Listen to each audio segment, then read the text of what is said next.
Hi everyone, Monique here, Little Gems Creations 1. Today I'm going to show you how to hide threads.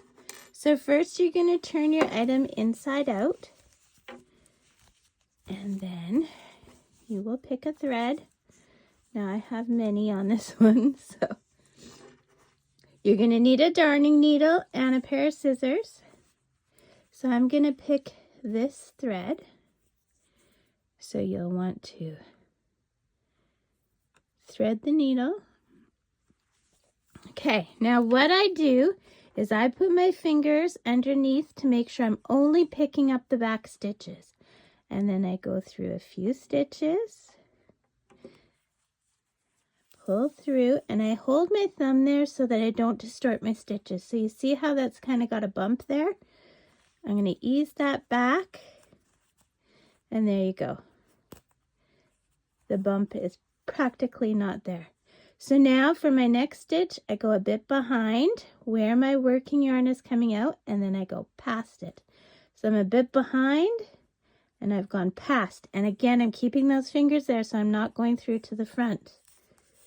Okay. And then a bit behind, and then past. And you're always staying in the same color of work as the yarn end that you're hiding. And I just do it for the length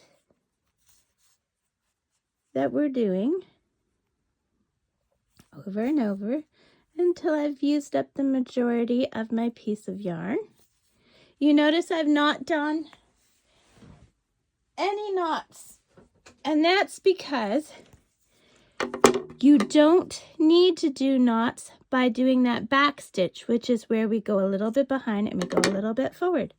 Then you cut it, and there you go. Totally can't see it. And your yarn end is hidden. So this is a little tiny dog sweater for an itty bitty puppy, like up to maybe a 2-pound dog, a 2-pound cat, or a kitten. It's also great for stuffies. So I'll put a link for that in the description. Have a great day.